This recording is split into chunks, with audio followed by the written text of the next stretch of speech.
వారు ఆనాడు మర్రి చెన్నారెడ్డి కావచ్చు, నేదురుమల్లి జనార్దన్ రెడ్డి గారు కావచ్చు, భవనం వెంకట్రామ్ గారు కావచ్చు, అంజయ్య గారు కావచ్చు, లేదా డాక్టర్ వైఎస్ రాజశేఖర రెడ్డి గారు కావచ్చు, వాళ్ళు ప్రశాంతంగా ప్రభుత్వాన్ని నడిపి ముఖ్యమంత్రులుగా వారి అధికారాన్ని చెలాయించిందంటే సమస్యల్ని పరిష్కరించడానికి కుడి భుజంగా రోసయ్య గారు ఉన్నారు కాబట్టి వారు ప్రశాంతంగా ముఖ్యమంత్రులుగా కార్యక్రమాలను నిర్వహించింది.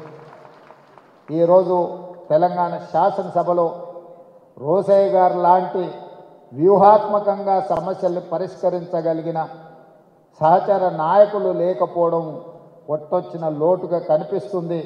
అలాంటి సహచరుడు ఉంటే ముఖ్యమంత్రిగా ఎవరైనా అద్భుతంగా రాణించవచ్చని నేను ప్రగాఢంగా నమ్ముతున్నా.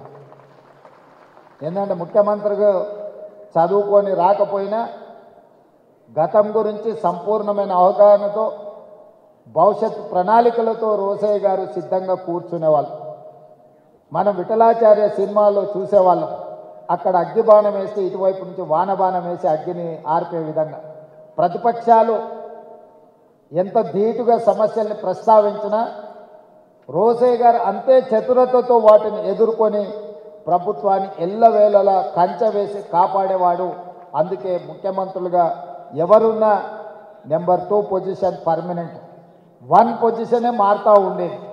అది విజయభాస్కర్ రెడ్డి అయినా, చెన్నారెడ్డి గారైనా, అంజయ్య గారైనా, భవనం వెంకట్రామ్ అయినా, డాక్టర్ వైఎస్ రాజశేఖర రెడ్డి గారైనా, ఇలా 1 పొజిషన్లో పాత్రలు ఎప్పుడూ మారేటి.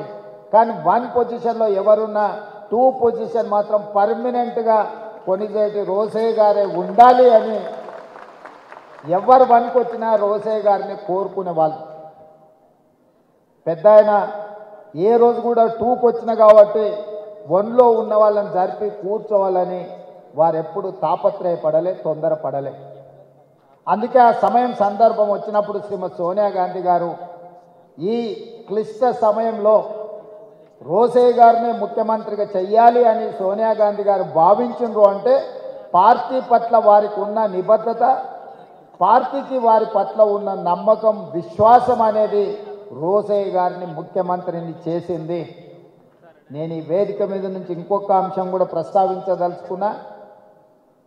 వారి యొక్క నిబద్ధత, వారి యొక్క క్రమశిక్షణ వారికి అన్ని హోదాలను ఇంటికి తెచ్చిపెట్టింది. ఏ రోజు కూడా నాకు తెలిసినంత వరకు రోసయ్య గారు నాకు ఈ పదవి కావాలి అని అధిష్టానాన్ని అడిగిన సందర్భం లేదు. అది మంత్రి కావచ్చు, ముఖ్యమంత్రి కావచ్చు, గవర్నర్ కావచ్చు. వారి ప్రతిభనే, వారి క్రమశిక్షణనే, వారికి పార్టీ పట్ల, నాయకత్వం పట్ల ఉన్న కమిట్మెంటే వారికి అన్ని హోదాలను తెచ్చిపెట్టింది. వారిని మనమందరం స్ఫూర్తిగా తీసుకోవాల్సిన అవసరం ఉన్నది. సభలో సమస్యల్ని వ్యూహాత్మకంగా ఎదుర్కోవాలి అని అంటే రోసయ్య గారిని గుర్తు తెచ్చుకోవాలి అని అంత బలంగా వారి ముద్ర చట్టసభల మీద వేసిండ్రు.